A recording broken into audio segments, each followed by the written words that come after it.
اعوذ باللہ من الشیطان الرجیم بسم اللہ الرحمن الرحیم وَإِذَا قَرَأْتَ الْقُرْآنَ وَجَعَلْنَا بَيْنَكَ وَبَيْنَ الَّذِينَ لَا يُؤْمِنُونَ بِالْآخِرَةِ حِجَابًا مَسْتُورًا وَجَعَلْنَا عَلَى قُلُوبِهِمْ أَكِنَّةً أَن يَفْقَهُوهُ وَفِي آذَانِهِمْ وَقْرًا وَإِذَا ذَكَرْتَ رَبَّكَ فِي الْقُرْآنِ وَحْدَهُ وَلَّوْا عَلَى أَدْبَارِهِمْ نُفُورًا۔ معزز سامعین کرام، سورہ بنی اسرائیل سورہ نمبر 17 اور اسی صورت سے آیت نمبر 40 پر 5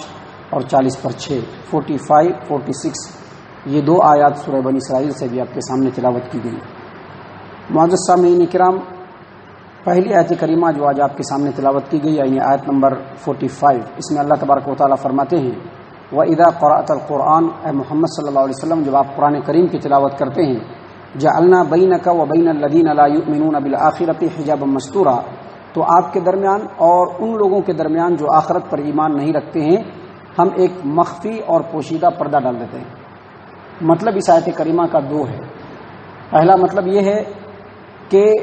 اگر کوئی کافر و مشرک یا کفار و مشرکین کی جماعت نبی صلی اللہ علیہ وسلم کو تکلیف پہنچانا چاہے یا آپ صلی اللہ علیہ وسلم کو نقصان پہنچانا چاہے تو آپ صلی اللہ علیہ وسلم قرآن کریم کی تلاوت کر لیا کرتے تھے، تو آپ صلی اللہ علیہ وسلم کے درمیان اور اس کافر کے درمیان جو ہے پردہ ہو جاتا تھا اور وہ دیکھ نہیں سکتے تھے۔ اور اس کی دلیل جو ہے اس کو امام ابو یعلا الموصلی رحمہ اللہ نے اپنی کتاب مسند ابی یعلا حدیث نمبر 53، اور اسی حدیث کو امام حاکم رحمہ اللہ نے اپنی کتاب المستدرک علی الصحیحین، اور اسی حدیث کو امام البانی رحمہ اللہ نے اپنی کتاب صحیح سیرت النبویہ کے اندر نقل کیا ہے۔ اسماء بنت ابی بکر رضی اللہ عنہا بیان کرتی ہیں کہ جب سورہ تبت یدا ابی لہب نازل ہوئی تو ابو لہب کی بیوی ام جمیل جو بھینگی تھی وہ ہاتھ میں پتھر اٹھا کر کے اور کہتی ہوئی آئی کیا مذمم ابینا ودینہ قلینا وامرہ عصینا، یعنی محمد صلی اللہ علیہ وسلم، محمد کا نام ہوتا ہے قابل تعریف، محمد کا مطلب ہوتا ہے قابل تعریف، اور مذمم کا مطلب ہوتا ہے برائی کے لائق۔ تو اس نے محمد کے مقابلے میں مذمم کا لفظ استعمال کیا اور کہا کہ ہم ان کا انکار کرتے ہیں، ان کے دین سے ہم بیزار ہیں اور ان کے حکم کی ہم نافرمانی کرتے ہیں، اور وہ کہتی ہوئی چلی آ رہی ہے، ہاتھ میں پتھر ہے اس کے۔ محمد عربی صلی اللہ علیہ وسلم جلوہ افروز ہیں، آپ کے بازو میں ابو بکر صدیق رضی اللہ عنہ بیٹھے ہوئے ہیں۔ ابو بکر صدیق رضی اللہ عنہ کہتے ہیں کہ اے محمد صلی اللہ علیہ وسلم، مجھے ڈر محسوس ہو رہا ہے، مجھ کو خوف لگ رہا ہے کہ کہیں یہ عورت آپ کو دیکھ نہ لے۔ اللہ کے رسول صلی اللہ علیہ وسلم نے کہا انہا لن ترانی، یہ مجھ کو ہرگز نہیں دیکھ سکتی۔ اس کے بعد نبی اکرم صلی اللہ علیہ وسلم نے قرآن کریم کی تلاوت کی، کیونکہ راوی کہتے ہیں کہ کیونکہ اللہ تبارک و تعالیٰ نے فرمایا ہے کہ وَإِذَا قَرَأْتَ الْقُرْآنَ وَجَعَلْنَا بَيْنَكَ وَبَيْنَ الَّذِينَ لَا يُؤْمِنُونَ بِالْآخِرَةِ حِجَابًا مَسْتُورًا، کہ اے محمد صلی اللہ علیہ وسلم جب آپ قرآن کریم کی تلاوت کرتے ہیں تو آپ کے درمیان اور جو لوگ آخرت پر ایمان نہیں رکھتے ہیں ان کے درمیان ہم ایک پوشیدہ پردہ ڈال دیتے ہیں۔ کیوں؟ تاکہ وہ آپ کو دیکھ نہ سکے، آپ کو نقصان نہ پہنچا سکے۔ تو وہ عورت آئی، ابو بکر صدیق رضی اللہ عنہ کے بغل میں کھڑی ہوئی، لیکن آپ صلی اللہ علیہ وسلم کو دیکھ نہ سکی، اور اس کے بعد اس نے کہا کہ اے ابو بکر، میں نے سنا ہے کہ تمہارے ساتھی محمد جو ہیں وہ ہماری برائی بیان کرتے ہیں۔ تو ابو بکر صدیق رضی اللہ عنہ نے کہا کہ اس گھر کے رب کی قسم، یعنی کعبہ کے رب کی قسم، محمد صلی اللہ علیہ وسلم آپ کی برائی بیان نہیں کرتے ہیں۔ تو وہ الٹے پاؤں پھرتی ہوئی چلی گئی، یہ کہتے ہوئے کہ پورا قریش، پورا مکہ جانتا ہے کہ میں قریش کے سردار کی بیٹی ہوں۔ تو آپ نے دیکھا کہ اس میں ابو لہب کی بیوی محمد صلی اللہ علیہ وسلم کے پاس آئی آپ کو نقصان پہنچانے کے لیے، لیکن قرآن کریم پڑھنے کی وجہ سے وہ آپ صلی اللہ علیہ وسلم کو دیکھ نہ سکی۔ اس کا مطلب ایک یہ ہے، اور دوسرا مطلب یہ ہے کہ محمد صلی اللہ علیہ وسلم جو قرآن کریم کی تلاوت کرتے تھے، آیات کی تلاوت کرتے تھے، تو اس کا ایک اثر ہوتا تھا جو عام دل اس کو قبول کر لیتا تھا، خاص طور سے جن کے دلوں کے اندر صفائی ہوتی تھی، ستھرائی ہوتی تھی، جن کا دل حق کو قبول کرنے والا ہوتا تھا، اگرچہ وہ اسلام قبول نہیں کیے تھے لیکن محمد صلی اللہ علیہ وسلم کے تلاوت کو سنتے ہی اس کے دل کے اوپر اثر ہونے لگتا تھا، لیکن اس کے مقابلے میں جو اس زمانے کے کفار و مشرکین تھے ان کے دلوں پر اثر نہیں ہوتا تھا۔ جیسا کہ امام قتادہ اور کئی ائمہ تفسیر نے یہ کہا ہے کہ محمد صلی اللہ علیہ وسلم جب قرآن کریم کی تلاوت کرتے تھے تو ان کے دلوں پر اثر نہیں ہوتا تھا۔ کیوں؟ کیونکہ ان کے اور محمد صلی اللہ علیہ وسلم کی تلاوت کے درمیان اللہ تبارک و تعالیٰ پردہ ڈال دیتا تھا۔ جیسا کہ اللہ تعالیٰ نے اگلی آیت کریمہ میں خود کہا ہے کہ وَجَعَلْنَا عَلَىٰ قُلُوبِهِمْ أَكِنَّةً أَن يَفْقَهُوهُ، ہم ان کے دلوں کے اوپر پردہ ڈال دیتے ہیں تاکہ وہ قرآن کو سمجھ نہ سکے. اور ایسا کیوں کرتے ہیں؟ کیونکہ قریش یہی چاہتے تھے. قریش یہ چاہتے تھے، کفار قریش جو تھے وہ یہ چاہتے تھے کہ محمد صلی اللہ علیہ وسلم کے قرآن کو اور آپ کی دعوت کو ہم سن نہ سکے، ہمارے دلوں کے درمیان پردہ ہو جائے، ہم ان کی باتوں کو سمجھ نہ سکے. وہ یہ چاہتے تھے اور اس بات کا اقرار انہوں نے کیا، جیسا کہ اللہ تعالیٰ نے قرآن کریم کے اندر سورہ حامیم سجدہ آیت نمبر 5 میں انہی لوگوں کی زبان کو بیان کیا، انہی لوگوں کے کلام کو بیان کیا. اللہ فرماتے ہیں کہ ان لوگوں نے کہا، قالو، ان لوگوں نے کہا، قلوبنا اکن وقالو قلوبنا فی اکنۃ مما تدعونا الیہ. اے محمد صلی اللہ علیہ وسلم، آپ جس بات کی دعوت دیتے ہیں اس بات کی وجہ سے، اس بات کے لیے ہمارے دل پردے میں، ہم سن نہیں سکتے آپ کی بات، اور ہمارے کانوں میں جو ہے بوجھ ہے، ہم آپ کی بات کو سننے کے بعد بھی انسنا کرتے ہیں،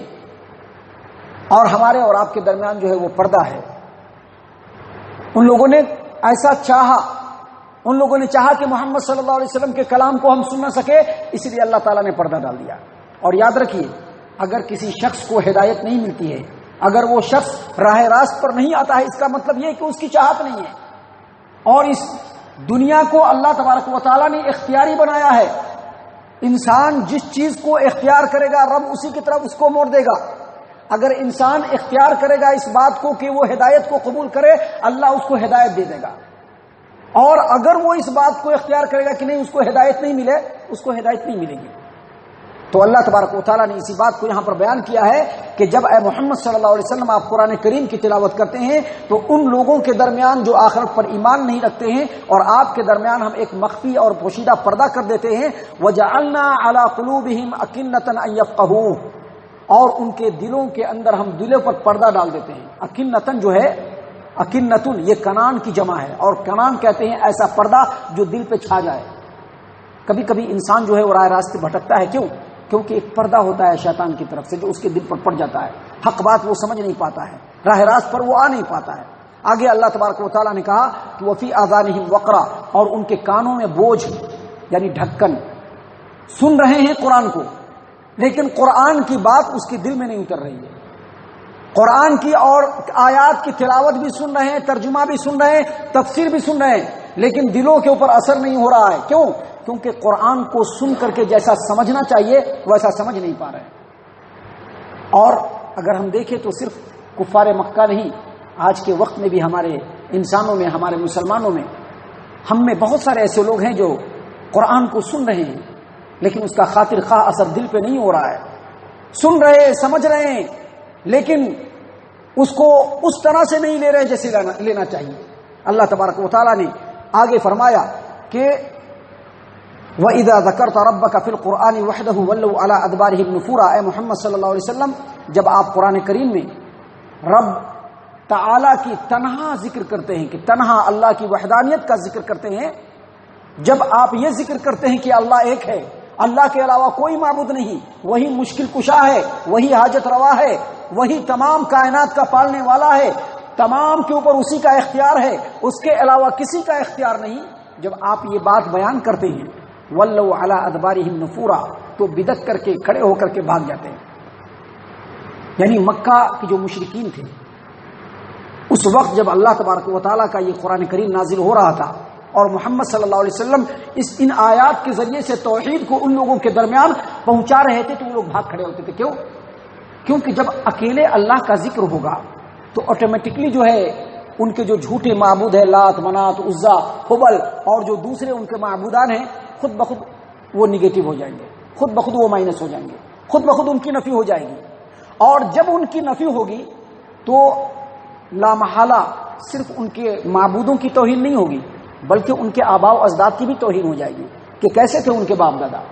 ایسے جھوٹے معبودوں کی پرستش کرتے تھے جن کو کوئی اختیار نہیں تھا. ایسا سنتے ہی، ایسا سمجھتے ہی جہاں توحید کی بات سنیں فرار ہو جاتے تھے. اور یہ ان لوگوں تک محدود نہیں ہے بلکہ ان لوگوں کے زمانے سے لے کر کے آج تک جو بھی مشرکین ہیں، جو بھی اللہ تبارک و تعالیٰ کے ساتھ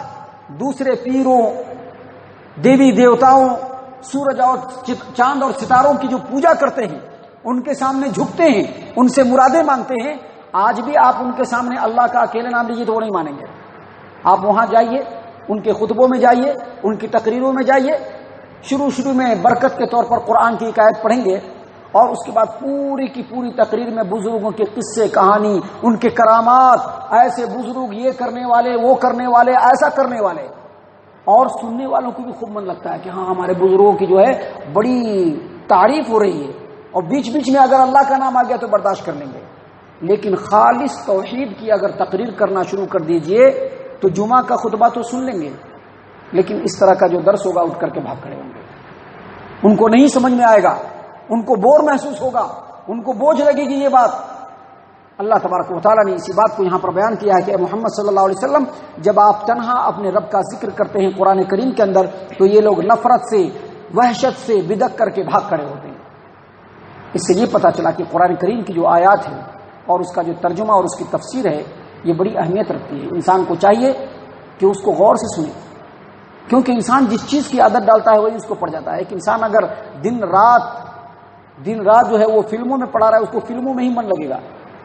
اس کو فلم کے علاوہ کسی دوسری چیز میں من نہیں لگے گا۔